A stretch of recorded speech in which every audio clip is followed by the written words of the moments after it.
తాకట్లో ఉన్న మీ బంగారాన్ని విడిపించి ఆ రోజు ఆన్లైన్ రేటుకి కొంటాం. Sharma gold company. నమస్కారం, సుమన్ టీవీకి స్వాగతం. ముందుగా సుమన్ టీవీ ప్రేక్షకులందరికీ శ్రీ విశ్వావసునామ సంవత్సర ఉగాది శుభాకాంక్షలు. ఈ విశ్వావసునామ సంవత్సరం ఈ నవగ్రహాల సంచారం ఎలా ఉంది, ద్వాదశ రాశులపై ఎటువంటి ప్రభావాన్ని చూపిస్తున్నాయి ఈ గ్రహాలు, ఈ విషయాన్ని తెలియజేసేందుకు మనతో పాటు ఉన్నారు ప్రముఖ జ్యోతిష వాస్తు పండితులు అయ్యప్ప శ్రీకృష్ణ సుధీర్ గారు. గురుగారు నమస్కారం. నమస్కారం అండి. గురుగారు, ధనుసు రాశి వారికి ఏ గ్రహాలు అనుకూలిస్తున్నాయి, ఏ గ్రహాలు ప్రతికూలంగా ఉన్నాయి, ఈ విశ్వావసునామ సంవత్సరం ఎలా ఉంది వాళ్ళకి? ధనుసు రాశి వారికి ఆదాయం 5, ఖర్చు 5, రాజపూజ్యం 1, అవమానం 5. ఈ రాశి వారికి గురుడు సప్తమ రాశిలో ప్రవేశిస్తున్నాడు మే 14 నుంచి. అదేవిధంగా శని అర్ధాష్టమంలో ప్రవేశిస్తున్నాడు, రాహు తృతీయంలో ప్రవేశిస్తున్నాడు మే 18 నుంచి. ఈ స్థితిలో ఉన్నటువంటి ధనుసు రాశి వారికి ముఖ్యంగా ఫలితాలు ఆర్థికంగా చాలా గొప్పదైనటువంటి యోగాన్ని కలిగిస్తున్నాయి అన్నట్టు. అదేవిధంగా ధనుసు రాశి వారి జీవితం మొత్తం రాజకీయ ప్రస్థానంలో ఈ సంవత్సరం ఒక సువర్ణాధ్యాయాన్ని లిఖించేటువంటి గొప్పదైనటువంటి సంవత్సరం కింద చెప్పవచ్చు. ముఖ్యంగా కొన్ని ప్రత్యేకమైన పరిస్థితులు మీ యొక్క ప్రాధాన్యతను తీసుకుని వచ్చి అవి మీకు ఉన్నతమైనటువంటి అందలాన్ని మీకు దక్కేలా చేస్తున్నాయి. ముఖ్యంగా గురుడు యొక్క స్థితి, రాహు యొక్క స్థితిని గమనిస్తే గురుడు సప్తమంలోకి వచ్చి మే 14వ తేదీ నుంచి సెప్టెంబర్ నెల వరకు ఉంటున్నటువంటి పరిస్థితుల్లో జూలై సెప్టెంబర్ మాసాల మధ్య పరిస్థితుల్లో జరిగేటువంటి కొన్ని సంఘటనలు మీ యొక్క రాజకీయమైనటువంటి పురోగమనానికి చాలా దోహదకారి అవుతాయి. తద్వారా మీరు అనూహ్యంగా ఉన్నతమైన పదవిని దక్కించుకునేటువంటి అవకాశం ఉందని చెప్పచ్చు. అదేవిధంగా అర్ధాష్టమ శని మీనరాశిలో ఉన్న కారణం చేత దీనికంటే ముఖ్యమైనటువంటి యోగం రాహు తృతీయంలో ఉన్నాడు. తృతీయ రాహు కుంభరాహు అయిన కారణం చేత ఈ యొక్క స్థితి ఏంటంటే కుటుంబ జీవితంలో కొన్ని పరిష్కారాలకు ఈ సంవత్సరం దారితీస్తుంది. అంటే కొంతమంది విడివిడిగా ఉంటారు, కలవాలనే ప్రయత్నం లేదు, వాళ్ళు విడిపోవటమో కలవటమో ఏదో తేల్చుకునేటువంటి పరిస్థితి ఏర్పడుతుంది. అదేవిధంగా కొంతమంది వ్యక్తులు ఎక్కడో బయట ఉంటారు, కుటుంబం అంతా ఇక్కడ ఉంటుంది, వాళ్ళిద్దరూ వీళ్ళు ఎక్కడికైనా వెళ్ళాలి, వాళ్ళు ఎక్కడికైనా రావాలి. ఈ స్థితిలో ఉన్నటువంటి సందిగ్ధతలు విడిపోయి వాళ్ళిద్దరూ ఒక చోటకు చేరడానికి దోహదకార అయ్యేటువంటి పరిస్థితులు ఏర్పడుతున్నాయి. తృతీయ రాహు ఒక లాభదాయకమైనటువంటి అనుకూలమైనటువంటి పూర్తి స్థాయి మిమ్మల్ని ఉన్నతమైన స్థితిలోకి తీసుకువెళ్ళేటువంటి పరిస్థితి సృష్టిస్తున్నాడు. సంతానానికి మెరుగైన పరిస్థితులు ఏర్పడుతున్నాయి.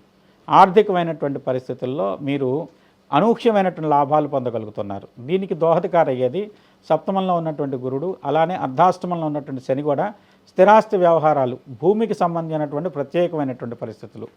ముఖ్యంగా చెప్పాలంటే మీనంలో ఉన్నటువంటి శని వ్యక్తిగత జాతకంలో కూడా మీనరాశిలో ఉన్నటువంటి శని సంచారం కానివ్వండి, శని జన్మజాతకంలో మీనంలో ఉన్నటువంటి పరిస్థితి కానీ ఉన్న వ్యక్తులకి భూమి నుంచి భూమికి సంబంధించినటువంటి పాతాళంలో ఉండేటువంటి ఖనిజాలను వెలికితీత వల్ల కలిగేటువంటి లాభాన్ని సూచిస్తున్నాడు. అదేవిధంగా వచ్చేసి ఇతర దేశాలతో కూడుకొని చేసేటువంటి వర్తక వాణిజ్యాలు, వ్యాపారమైనటువంటి పెట్టుబడులు కానివ్వండి, లేదంటే ఎక్స్పోర్ట్ ఇంపోర్ట్స్ కానివ్వండి, వీటిలో మీకు లాభదాయకమైనటువంటిది కొత్త వ్యాపార మార్గాలు మీకు లభిస్తాయి. మీరు చేసే వ్యాపారానికి దోహదకారిగా ఇంకొక కొత్త వ్యాపారం మొదలు పెట్టడానికి అవకాశం ఉన్నటువంటి పరిస్థితి ఈ సంవత్సరం మీకు కలిగించేటువంటి మెరుగైనటువంటి ఫలితాన్ని ఇస్తుందని చెప్పవచ్చు.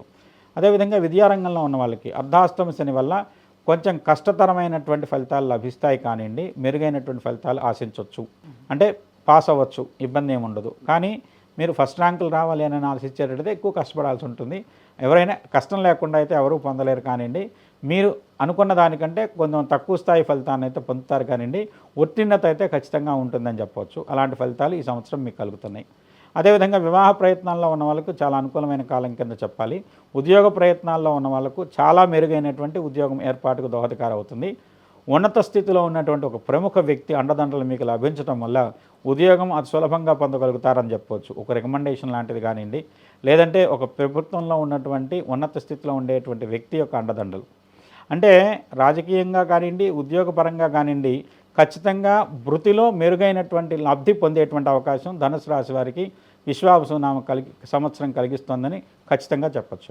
అగ్రరాజ్యంలోని సాఫ్ట్వేర్ దీంట్లో ఉండే వాళ్ళందరూ కూడా చాలా టెన్షన్ తోటి ఈ మధ్యకాలంలో మనం చూస్తున్నాం, వాళ్ళు గడుపుతున్నటువంటి సందర్భాలు ఉన్నాయి. సో అలాంటి వారికి ఈ రాశిలో ఉండే వాళ్ళు ఎవరైనా ఉంటే ఎటువంటి ఫలితాలు ఉంటాయి వాళ్ళకి? వాళ్ళు స్వదేశం కానీ లేకపోతే స్వదేశాన్ని మళ్ళీ తిరిగి వచ్చేయడం కానీ ఇలాంటివి ఏమైనా జరిగే అవకాశాలు ఉంటాయి? వాళ్ళు స్వదేశం తిరిగి రావడానికి అవకాశాలు ఎక్కువ ఉంటాయి. కుటుంబ సభ్యులను కానివ్వండి, సొంత ప్రాంతానికి వచ్చేదానికి అవకాశాలు ఉంటాయి. అది కాకుండా ఏంటంటే వృత్తిలో కొత్తదైనటువంటి మార్పులు వస్తాయి. అదే రంగంలో కొనసాగొచ్చు, లేదంటే దానికంటే అనుబంధించిన వేరే రంగంలోకి మార్పు కూడా దోహదకారం అవ్వచ్చు. అంటే వీళ్ళ జీవితంలో ఉద్యోగంలో మెరుగైన ఫలితాలు ఖచ్చితంగా ఉంటాయి. అది విదేశంలో ఉన్నా స్వదేశంలో ఉన్నా. అలానే మార్పు కూడా ఉంటుంది. స్థాన మార్పు కానివ్వండి, లేదంటే వచ్చి గృహ మార్పు కానివ్వండి, ఇలాంటి వాటి ఖచ్చితంగా ఉండేటువంటి అవకాశం అని చెప్పచ్చు. ఇంకా ఎటువంటి పరిహారాలను పాటించుకోవాలంటారు? ముఖ్యంగా వచ్చేసి అర్ధాష్టం శని మీకు కొన్ని ఇబ్బందులు కలిగిస్తున్నాడు, లేదంటే ఆలస్యం జరుగుతుంది, లేదా పదే పదే ఒకే పని గురించి ప్రయత్నించడం, నిరాశపడటం, ఇలాంటి వాటిని తొలగడం కోసం, ముఖ్యంగా శని యొక్క పీడ తొలగించుకోవడం కోసం విష్ణువుని కృష్ణుడి రూపంలో కానివ్వండి, వెంకటేశ్వర స్వామి రూపంలో కానివ్వండి, తులసి దళాలతో అర్చన చేయండి. తద్వారా ఏంటంటే మీకు తులసితో చేసే అర్చన వల్ల విష్ణు ప్రీతిని కలిగిస్తుంది, స్థితిలో మెరుగైనటువంటి ఫలితాలు ఇస్తుంది. శని తోడలుడు విష్ణువు కాబట్టి తోడలను ఏదో రకంగా నచ్చచెప్పుకొని మీకు మెరుగైన ఫలితాలు కలిగించడం కోసం దోహదకారి అవుతాడు. కాబట్టి విష్ణువుని తులసితో అర్చించండి, మంచి మెరుగైన ఫలితాలు ఉంటాయి. గురుగారు, ధనుసు రాశి వారికి విశ్వావసునామ సంవత్సరం ఎలా ఉండబోతుందనే విషయాన్ని తెలియజేసినందుకు ధన్యవాదాలు. స్వస్తిశ్రయాభ్య పరిపాలయంతాం న్యాయేన మార్గేణ మహేన్మహేష గోబ్రాహ్మణేభ్య సోమస్తు నిత్యం లోకా సమస్తా సుఖినో భవంతు. సహనా భవతు సహనో భునక్తు సహవీర్యం కరవావహై తేజస్వినావధీతమస్తమావిద్విషావహై. ఓం శాంతి శాంతి శాంతి. ప్రజలందరూ కూడా విశ్వావసునామ సంవత్సరంలో ఆయురారోగ్యాలతో అష్టైశ్వర్యాలతో తోగాలని ఆ సర్వేశ్వరుని ప్రార్థిస్తూ మీ అందరికీ కూడా విశ్వావసునామ సంవత్సరం నూతన సంవత్సర శుభాకాంక్షలు.